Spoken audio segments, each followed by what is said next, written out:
दोस्तों नमस्कार, मैं हूँ राकेश कुमार। आप देख रहे हैं मत अभी मत। मित्रों, गढ़ी माई का नाम आपने जरूर सुना होगा। गढ़ी माई का मेला लगता है 5 वर्षों में। कार्तिक अगहन के समय, मतलब यही नवंबर दिसंबर में मेला लगता है। इस वर्ष भी लगने वाला है और इस गढ़ी माई मेले को लेकर सारी तैयारियां चल रही हैं।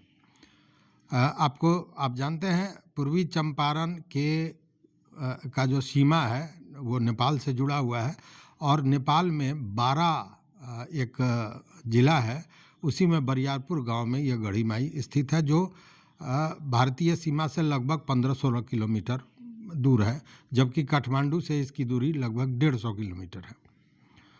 यह गढ़ी माई मेला जो है ये विश्व प्रसिद्ध है और विश्व प्रसिद्ध इसलिए है कि यहाँ पे हजारों की संख्या में बलि दी जाती है। मतलब बलि प्रथा के लिए ये विश्व में प्रसिद्ध है गढ़ी माई मेला। 5 वर्षों पर लगता है और बाज़ाब्ता धार्मिक अनुष्ठान के साथ बलि चढ़ाया जाता है, बलिदान दिया जाता है। और ये जो गढ़ी माई मेला है, याद से नहीं, जमाने से लग रहा है, कोई नहीं जानता है कब से चल रहा है, लेकिन इसके पीछे जो एक कहानियाँ हैं, उसमें कहानी ये बताया जाता है कि एक बंदी था जो जेल में बंद था। उसने अपनी जीवन की रक्षा के लिए माता का आह्वान किया और उसने माता से कहा कि अगर उसकी जीवन की सुरक्षा हो जाती है तो जब बाहर आएगा तो वह बलिदान देगा। और उसके बाद में वो बाहर निकला, उसने बलि दिया और तब से ये परंपरा चलती आ रही है। मतलब गढ़ी माई के यहाँ बलिदान देकर लोग सुख, समृद्धि, शांति का आशीर्वाद प्राप्त करते हैं। यही कहानी है। लेकिन अब गढ़ी माई मेले का विरोध हो रहा है और इस गढ़ी माई का जो ये बलिदान का सिस्टम है, जो प्रथा है, बलि प्रथा है, इसको लेकर तमाम दुनिया के लोग जो पशुओं के संरक्षण के लिए काम करते हैं, पशुओं के सुरक्षा के लिए काम करते हैं, वो इसका विरोध करते रहे हैं। पूर्व में भी करते रहे हैं और अब फिर एक बार बिहार में यह शुरुआत हुई है और शुरुआत किया है केंद्रीय मंत्री जो रही हैं पूर्व में, मेनका गांधी ने। मेनका गांधी ने एक पत्र लिखकर मुख्यमंत्री नीतीश कुमार से यह कहा है कि गढ़ी माई मेला में हजारों की संख्या में बलि चढ़ाई जाती है और इस बलि के लिए बिहार से पशुओं की तस्करी लगातार हो रही है। इसलिए उस बलि को रोकने के लिए पशुओं के तस्करी पर रोक लगाई जाए, यह उन्होंने बिहार सरकार से कहा है। हालांकि आपको हम बता दें कि कई पशु अधिकार संगठनों ने इसका विरोध पहले भी किया था। 2015 में यह एक सोच भी आई थी और यह निर्णय लिया गया था कि बलि पर, वहाँ पे प्रथा पर रोक लगाई जाएगी। लेकिन गढ़ी माई में जो बलि प्रथा है उसको थोड़ा, उसमें तो कमी आई है और कमी का कारण यह है कि एक जागरूकता पैदा की गई कि पशुओं का जो बलि चढ़ाया जाता है उसकी जगह पर प्रतीकात्मक बलि की व्यवस्था की जाए और वो फल से, फूल से या नारियल चढ़ा के प्रतीकात्मक बलि दिया जाए, लेकिन पशुओं की बलि नहीं चढ़ाया जाए। इसमें कुछ तो जागरूकता आई, लेकिन पूरी तरह बलि को बंद कर देना ये साधारण चुनौती की बात नहीं है। अभी भी हजारों की संख्या में बलि चढ़ते हैं और ये बात सच है कि अभी से ही लोग पशुओं की खरीदारी कर रहे हैं जिनको गढ़ी माई में बलि चढ़ाना है। जो पत्र लिखा है, इस पत्र में मेनका गांधी ने खुलासा किया है कि प्रति माह लगभग 1 करोड़ कीमत की भैंसों की तस्करी हो रही है बिहार से। और ये बिहार से जो पशु हैं उन्हें नेपाल के विभिन्न बाज़ारों में ले जाया जाता है, जहां नेपाली लोग इसकी खरीदारी कर रहे हैं बलि चढ़ाने के लिए।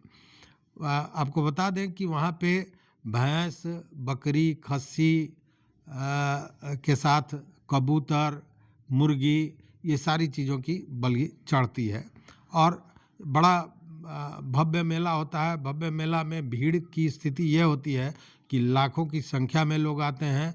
पूरा बिहार का जो बॉर्डर है वहाँ से लेकर और गढ़ी माई का जो मंदिर है वहाँ तक जाम की स्थिति रहती है, जबकि बहुत से प्रतिबंध भी हैं, बावजूद इसके इतनी भीड़ होती है। बिहार ही नहीं, पूरे विश्व से लोग जाते हैं, लेकिन सबसे ज़्यादा वहाँ पे बिहार के लोगों की उपस्थिति होती है, लाखों की संख्या में। अब वैसे में ये जो पशु अधिकारों के संगठन हैं, इन लोगों ने इसका विरोध शुरू किया है। पूर्व में भी पेटा और एनिमल नेपाल करके जो संगठन था उसने विरोध किया था, जिसके बाद 2015 में बलि प्रथा पर रोक लगाने की बात आई थी, या निर्णय लिया गया था। आप ऐसा कहें कि निर्णय लिया गया था, लेकिन ये पूरी तरह संभव नहीं है। अभी जो केंद्रीय मंत्री मेनका गांधी हैं, उन्होंने एक पत्र लिखकर ये इन सारी चीज़ों को की मांग की है बिहार सरकार से। वहीं बिहार सरकार के मुख्य सचिव अमृतलाल मीना से एक प्रतिनिधि मंडल भी भेंट किया है, जो पशु अधिकारों के लिए काम करता है, और उसमें कई लोग, जो बड़े लोग शामिल थे, जिनमें मैं बता दूं कि आचार्य प्रशांत, जो प्रशांत अद्वैत फाउंडेशन के हैं, वो आलोकपर्णा सेनगुप्ता, जो ह्यूमन सोसाइटी की सदस्य हैं, वहीं गौरी मौलकी, जो people for animal public policy foundation की प्रतिनिधि हैं। इन सारे लोगों ने अमृतलाल मीना, जो मुख्य सचिव हैं, उनसे मिलकर इस चीज़ की मांग की है। तो ये एक बड़ी बात है, क्योंकि देखिए ये आस्था से जुड़ा हुआ चीज़ है, और जब आस्था से जुड़ी हुई चीज़ में किसी परिवर्तन की बात होती है, तो जो विषय है ये दूर तक जाता है और इसका प्रभाव पड़ता है। तो अभी गढ़ी माई का मेला होने वाला है, और उसमें इन सारे चीज़ों पर रोक लगाने की मांग की जा रही है, और बिहार से खासकर ये मांग की गई है कि बिहार से हजारों लाखों की संख्या में जो पशुओं की तस्करी हो रही है, नेपाल जा रही है बलि देने के लिए, उन पर रोक लगाई जा सके।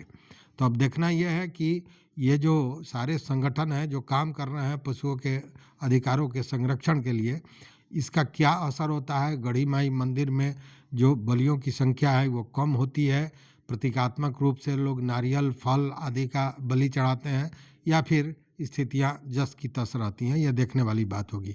तो इस वीडियो में बस इतना ही। जय हो गढ़ी माता। आप देखते रहिए मत अभिमत, लेकिन चैनल पर अगर नए हैं तो निश्चित रूप से सब्सक्राइब कीजिए, लाइक कीजिए, दोस्तों के साथ शेयर कीजिए, और अपना विचार जरूर दीजिए। बहुत बहुत धन्यवाद, बहुत बहुत धन्यवाद।